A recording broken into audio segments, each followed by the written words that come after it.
In this episode of the AWS Developers Podcast, we're talking about AWSnews.com, what's under the cover.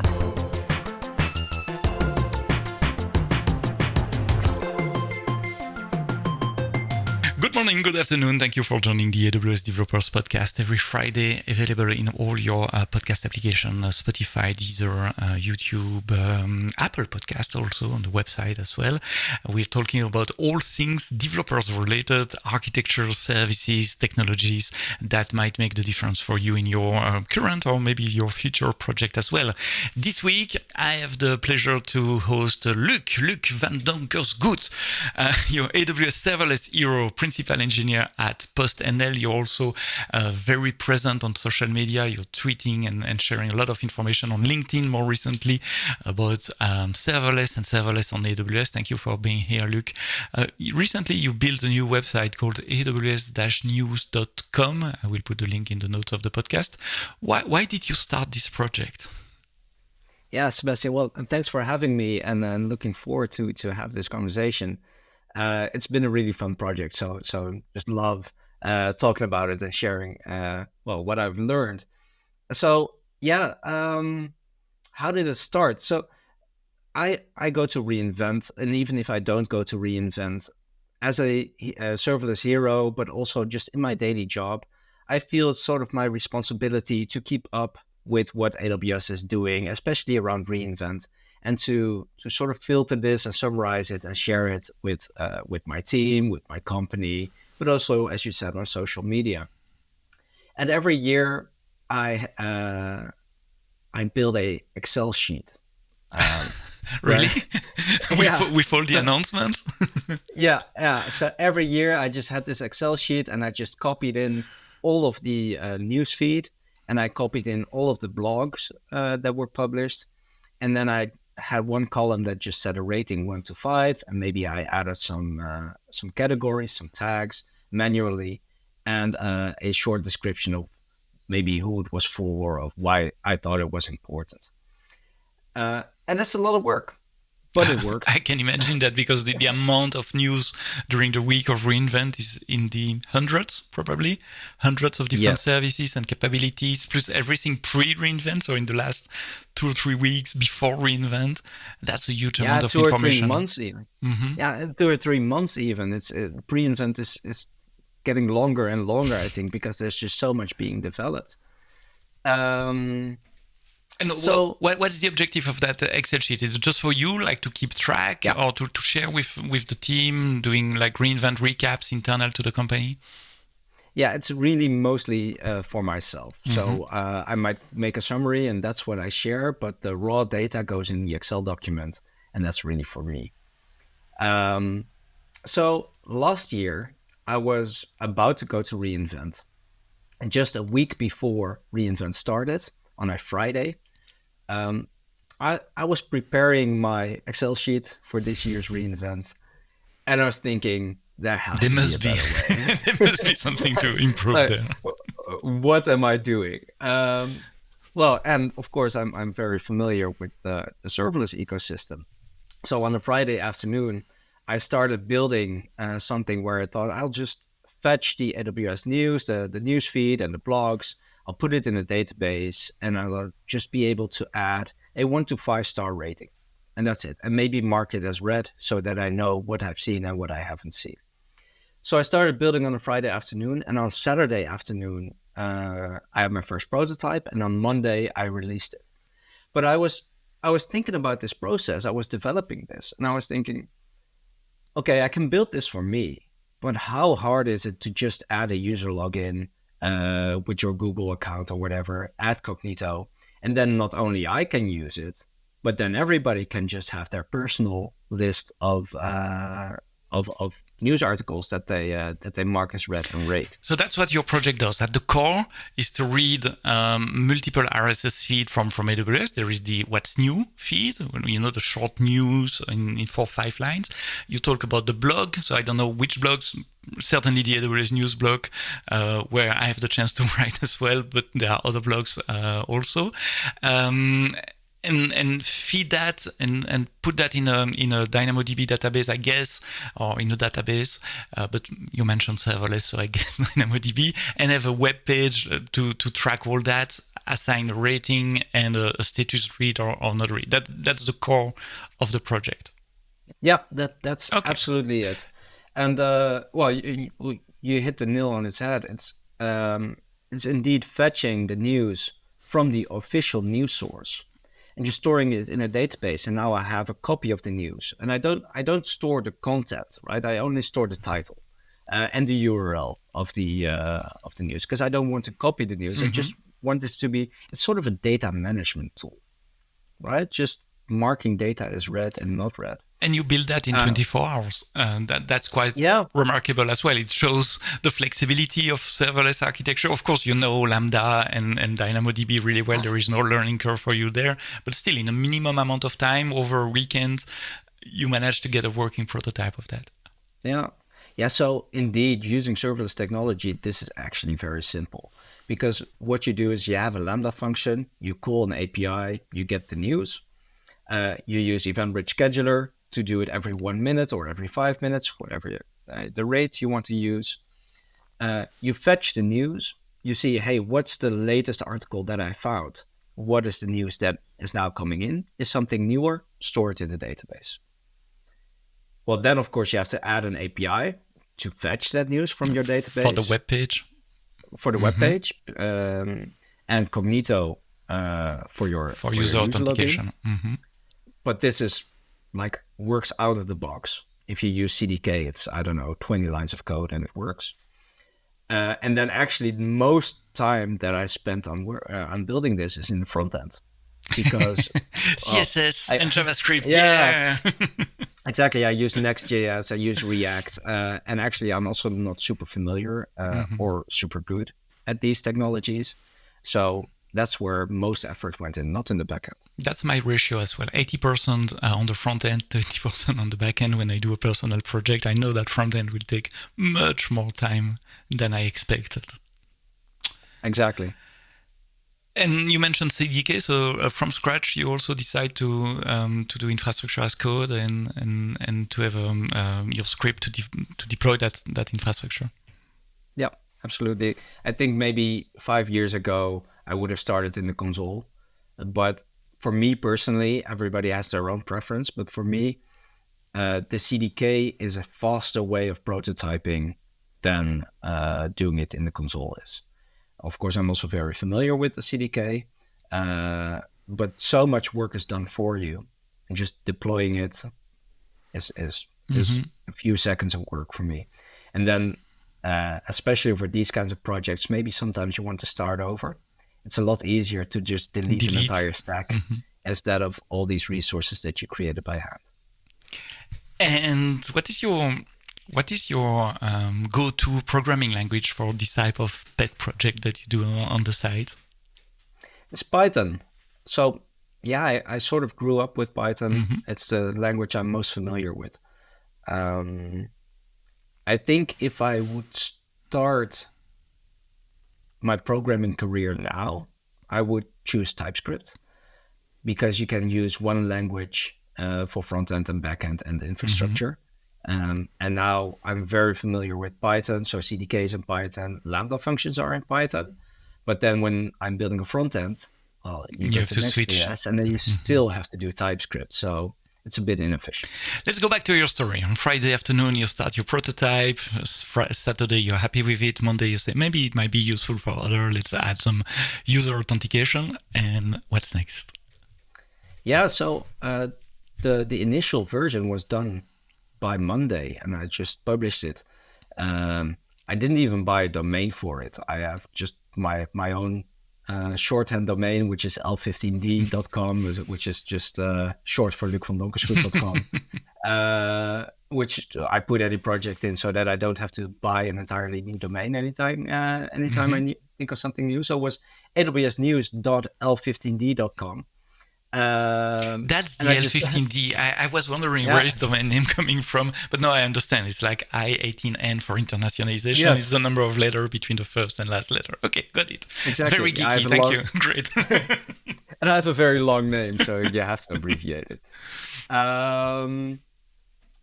So I published it there and shared it on social media, as I always do. And then I just went into reInvent. And just over reInvent, I got hundreds of users because, well, I had a problem. I had a need. I had a itch to scratch, but I wasn't the only one.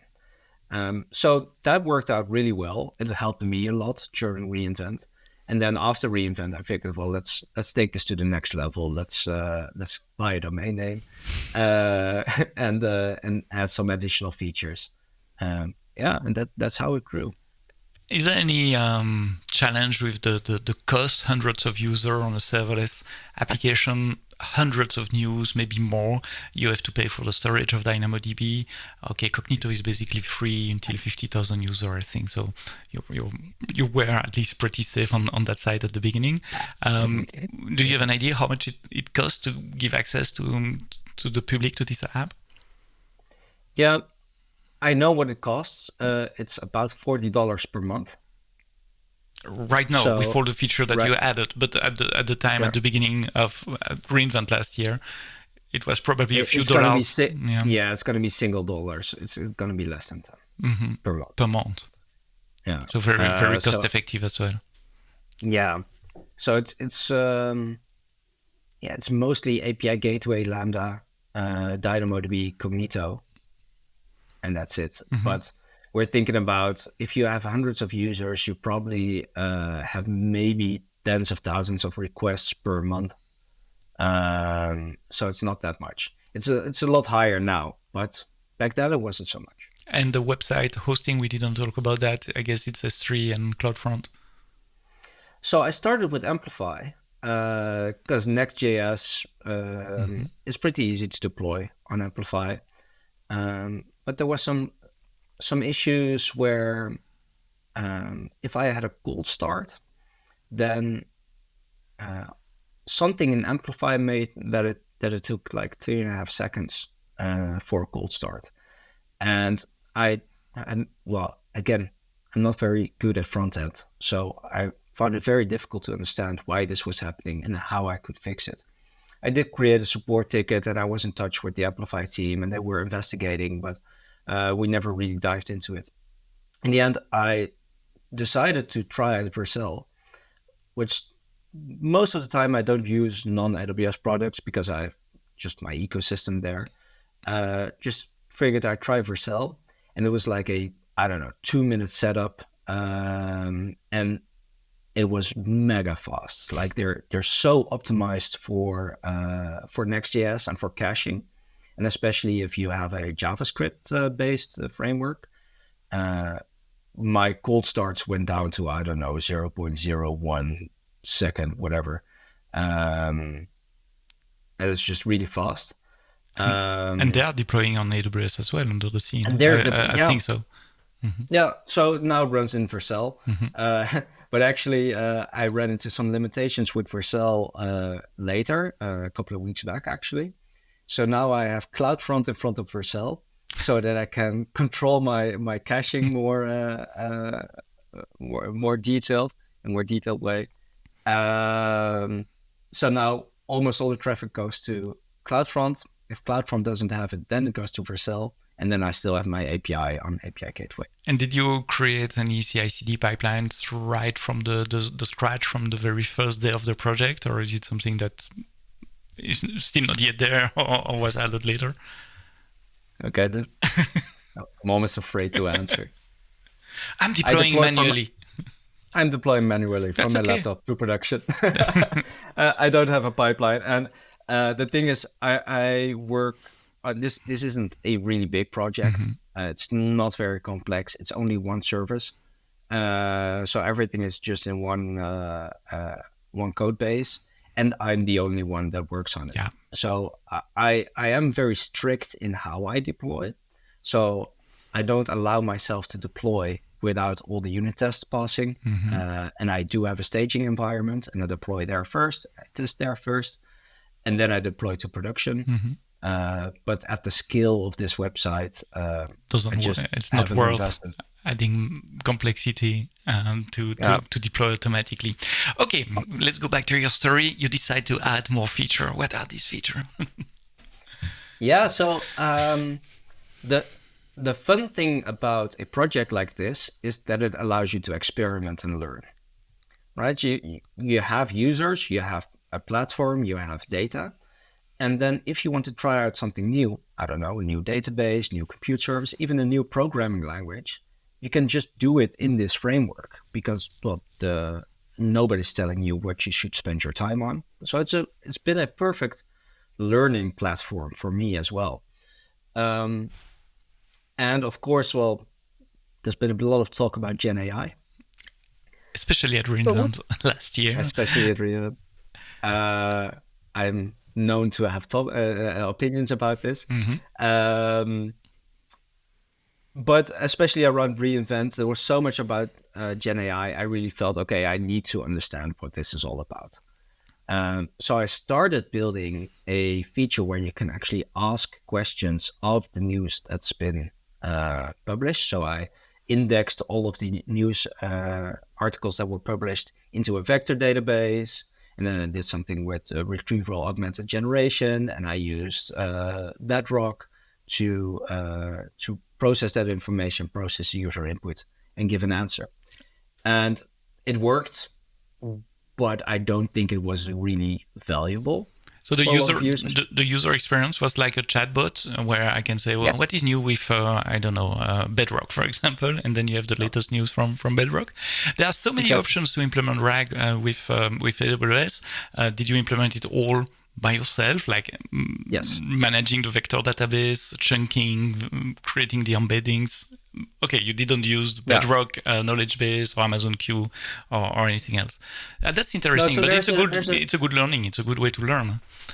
Yeah, there's actually a few reasons why I did it that way. Indeed, for learning, because if you understand the fundamentals, then after you can use a product, but at least you understand how the product works internally. Second is there wasn't that much available at the time. Around reInvent, it was all very new. Maybe some were in private beta, some in public beta. But the market still isn't mature, but it definitely wasn't then. And the last thing is a lot of the solutions offered were kind of expensive. So for example, for some vector databases, you needed OpenSearch Serverless. And the pricing has changed since then. But back then, if you wanted to run that, the minimum cost would be $700 per month. Wow.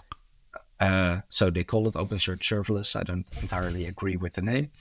And that was definitely outside my budget. So I had to choose another vector database. I chose Momento at the time. They've discontinued the product. And then I figured, as I said just before, there wasn't actually that much value in this feature. It was more like a tech demo, and I learned a lot of it. But my users weren't using it either, because I can see that in the analytics. So in the end, I just yanked it out of the project again, and now it's no longer in there. Before going to the next step and the next functionality, the next learning point, I would like to come back a bit on the architecture that you put in place for that RAG service. So you choose Momento as a database, but hosted on EC2 or hosted on their side. I don't know if they had a SaaS offering. That's my first question. The second is about how to coordinate and what's the workflow. Did you use LangChain or another orchestration framework in Python? Yeah. So the first question, they are a SaaS. Okay. So you just get an API and that's it. And it worked really well. The other question, I used LangChain. One of the problems I ran into with LangChain is it is a really big framework. And then if you run it in Lambda, then that's going to affect your cold start. It's going to affect your deployment times. So I didn't really like the developer experience. By now, also, I think I wouldn't use LangChain anymore because the basic services, the fundamentals, are already really powerful. You can just use the basic Boto3 SDK to talk to Bedrock and get your embeddings in a vector format. You can just use the same SDK or another SDK to talk to a database and store the vectors there. You don't really need LangChain for that. Yeah, because you're managing text. What I like with LangChain is that it can handle HTML, PDF, and manage the chunking very, very easily. All this orchestration that at the end you have to write. But you're right. The Bedrock API is simple enough to you call an API. You have your vector. You store that in the database. So you have two pipelines as well. The normal injection pipeline to DynamoDB, then the vector ingestion pipeline to Momento. Am I correct? That's two different pipelines in your app. Okay. So to add to that, so how this works is I have one ingest layer, which pulls the feeds and fetches new articles and validates if there are new articles. And that sends an event to Event Bridge, which says article detected or article found or whatever. And then the first thing I do is listen to that event and store it, process it and store it in DynamoDB. And then I send out another event, which is article stored. And then I know it's in the database, but it's not been summarized or not yet been indexed yet. And that generates, that event also goes onto Event Bridge. That triggers a different Lambda function, which is out of sync with the rest. And that does all the indexing and storage of the vectors asynchronously. So they're not really two separate pipelines, but they're one flow follows the other. That's what I was expecting from you, actually, to use Event Bridge and event-driven architecture. I know you talk a lot about Event Bridge in public talks, and I know the post, the company for which you're working is a huge user of Event Bridge as well. So I'm not surprised that you're coming back to Event Bridge for that, and it makes a lot of sense. It's an event-driven type of workflow. What's next? You decide to quit that functionality that was not so useful and not used, and what was your next experiment?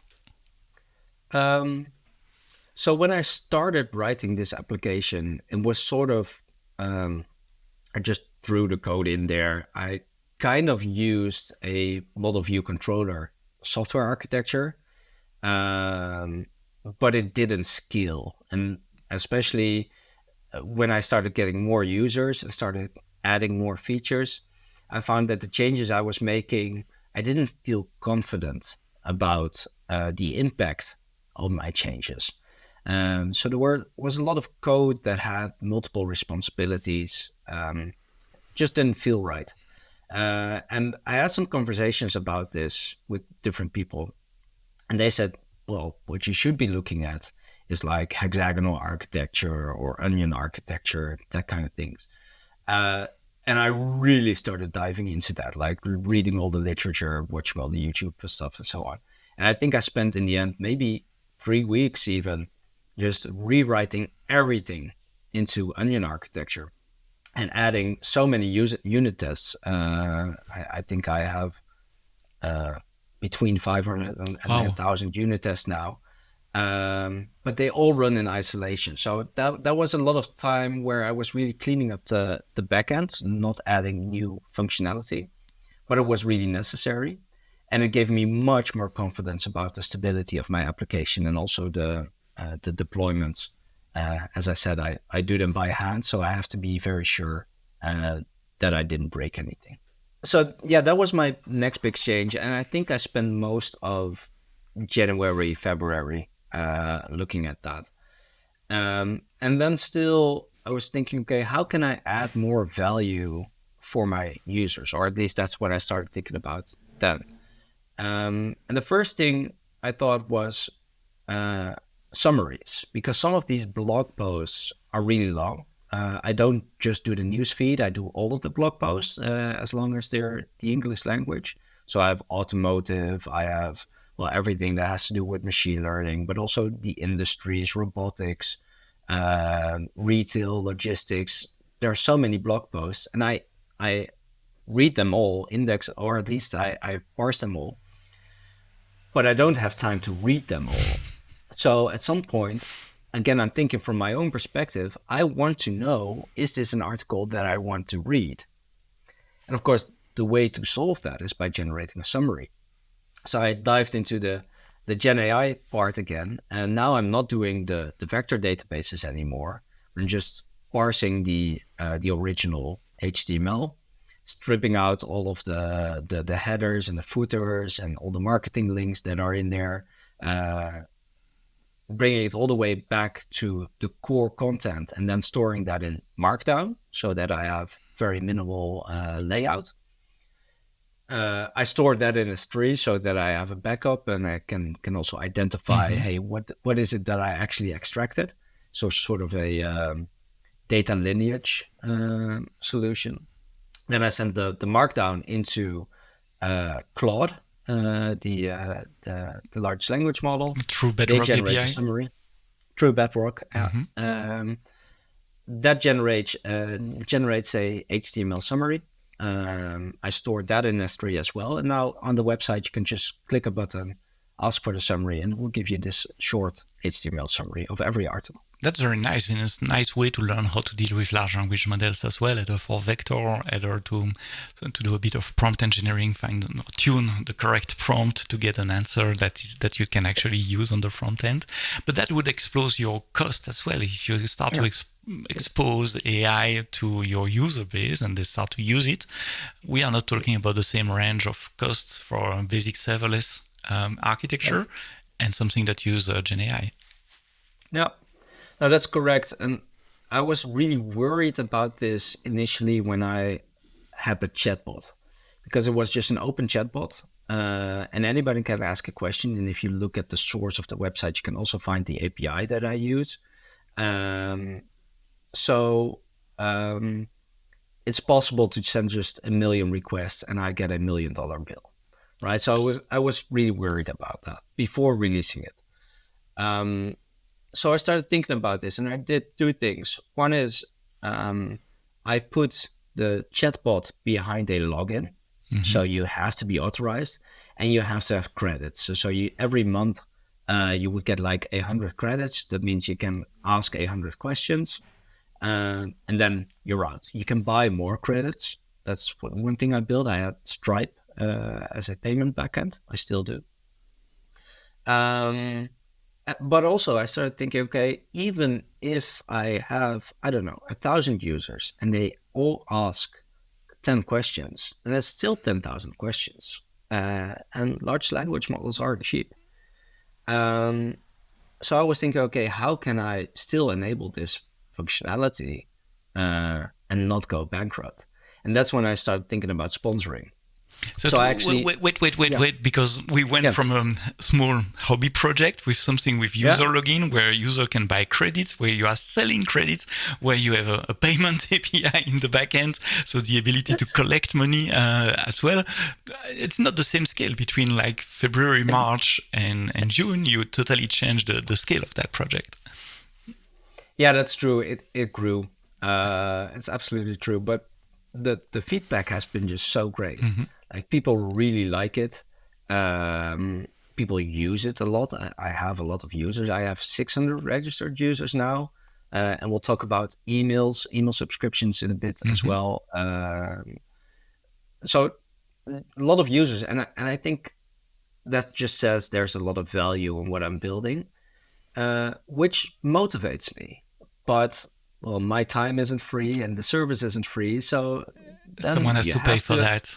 At some point, you have to do it, and we'll look at maybe making it a bit more professional and seeing how can I fund this project. And so you start to look for a sponsor, and the sponsors are visible on the website. There is a section called sponsor, but they give you money in exchange of visibility for their names in the newsletter or in the email in the website. That's the deal with them. Yeah. So I was very clear in the beginning, and I still am, that a sponsorship is a sponsorship.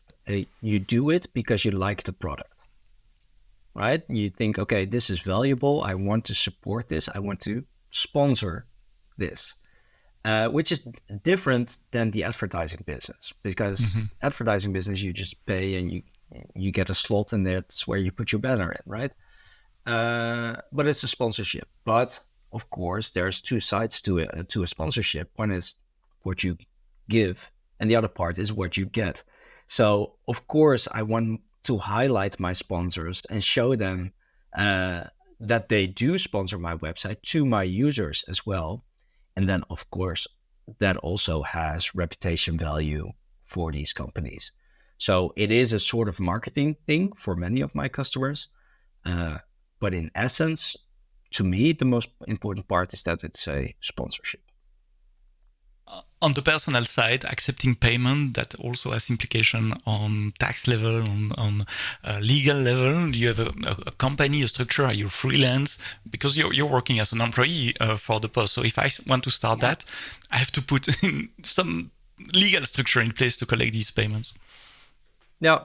Well, I already had a company. I've been doing some stuff on the side. So I have a legal entity, which is like the smallest that you can have in the Netherlands. And I had to have a conversation with my employer, like, okay, I'm starting to make money here. And not every employer likes it when their employees make money in a different way too.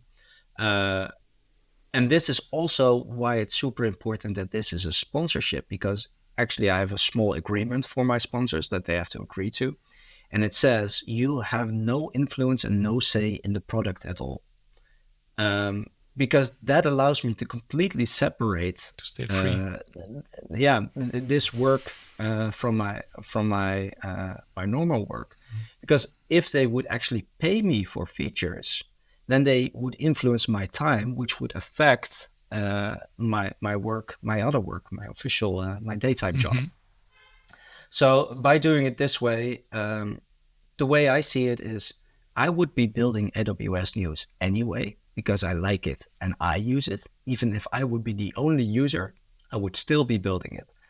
And as long as I build the platform as if I'm the only user, then I can really separate my daytime job in this. And right now, between the subscription from the user and the sponsoring, you achieve a record or even make a bit of money out of it? That depends on how you view it. Not counting your time and your salary. Exactly. So if you just look at the infrastructure cost, yeah, that's covered by the sponsorship. Absolutely. But the amount of hours that I spend, well, let's say my hourly tariff at my daytime job is a lot better than if you would calculate the sponsorship back to the hours I spent. No, the reason I'm asking is that many of us have pet projects. Sometimes you think about monetizing it, but we don't go the extra mile to actually do it like you did. And we wonder, should I? Maybe it's a new business. Maybe I can live from that in the future. We never know. And I think many of our listeners have had this type of thought. I know it happens for me like once per year since the last 20 years. I never did it. So I like to talk with someone that went the extra mile and start not a business, not yet, but do you think it has the potential to grow as a business? I'm not talking for you specifically. I don't want to scare your current employer. I'm talking about more for developers in general with pet projects. Well, it might. The thing is, what's important to me is I never started this project with the intention to make money out of it. Now, if it grows in a certain way and it starts making money, then of course I'm going to have to ask myself, hey, is this something I want to continue investing in? There's a lot of risk in doing it as your primary source of income. And for me, in this specific project, I wouldn't want to do that because it is 100% dependent on AWS news sources, content that I do not own. So if AWS decides, hey, we don't want you to do this. I got in a bit of a fight last year because I built something that they didn't want me to build. Then the only thing I can do is take it offline. I have no ownership of this content at all. And I hope that they don't because they see the value in this as well. But I would never stake my income on something so sensitive. So in this specific case, no, it's not going to be your primary source of income. But I'm sure you have hundreds of different ideas as well under the root. Is it useful for you on a daily basis now that you build it? I guess you're the first user as well. Do you have an estimation of the time you save now compared to before reInvent to stay up to date with the constant flow of news from AWS? It has a lot of value for me. I literally look on it every day, and I mark every article like, is this relevant for me? Do I want to read this or not? So just for my personal interest and from my work perspective, and also my reputation as a serverless hero, it is a tool that is just super valuable to me. Mm-hmm. Yeah, it's not only the value of using the tool, it's also like the thing you can show to the world, saying, hey, this is what I did, this is my competencies, this is what I can do, what it's possible to do with AWS services as well. I saw on the website that you had the Builder library as well. That's a great collection of articles from principals at AWS. There's a tons of value in these articles as well. So it's aws-news.com. Maybe a last technical question. I'm reading the RSS news on a weekly basis because on top of this podcast, I'm doing also a podcast in French about the news coming from AWS. The majority of the news is regional expansion. This new service or capability is available now in that region. Is it something you're filtering out or that you consider as a news, or how do you manage this? Yeah, that's a good question. There's actually quite a few things that I can still build. One of them is tagging. One of them is automatic filtering, automatic tagging as well. I don't do anything like that now. But then for me personally as a user, I just get this feed and marking an article as read is literally one click. So as soon as it says regional expansion, click, ignore. And it's out of my head. So, but you're not the first one to mention it. There are people who are interested in that feature, so I still might build it in the future. And that's a nice segue to my last question. What's the future? What are the next groups of feature you're planning to add to AWSnews.com? Yeah, so, one thing that I built most recently is email feeds. And that ties into another feature, which is which news is popular. So I can, of course, track behavior on my website. I can see which articles have been opened, how they have been rated, whether they've been bookmarked, whether they've been shared. And I have as sort of an algorithm that assigns points to all of these actions. And based on these points on a sort of moving window, 24-hour window and a 7-day window and a 30-day window, I can see which articles are most popular in that time frame. That's one feature that's on the website. It's awsnews.com/popular. But then also I have emails that you can subscribe to, which are sent every day, every week, and every month. They will give you a top 10 of those most popular articles right in your inbox. And that has seen gigantic uptake over the past few weeks. So I have hundreds of subscribers on those subscriptions. And especially if you think that the daily email, I don't send it in the weekend, but I do send it 5 days a week. So that's about 23 emails per person per month, times a couple of hundred. Wow. Right? By now I'm sending thousands of emails per month. And that's adding a lot of value. And what I also do, again, I use summarization to create a one-line summary of what's in that article using Gen AI again. And I think that's really where I've been able to add a lot of value most recently. And I'm thinking about more things in that direction. Like, how can I make consuming AWS News as easy as possible? Easier. Yeah, the value of mails and newsletter. Is it something you're offering for a fee, or is it free also for all your users?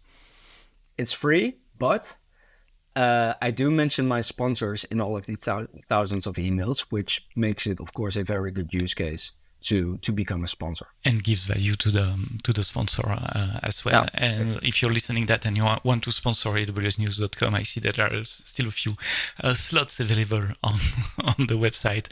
Thank you, Luc, for having explained this, what was first a hobby project and a learning project. It's still a learning project for sure, but it grows now to get a decent user base and even some revenue attached to it.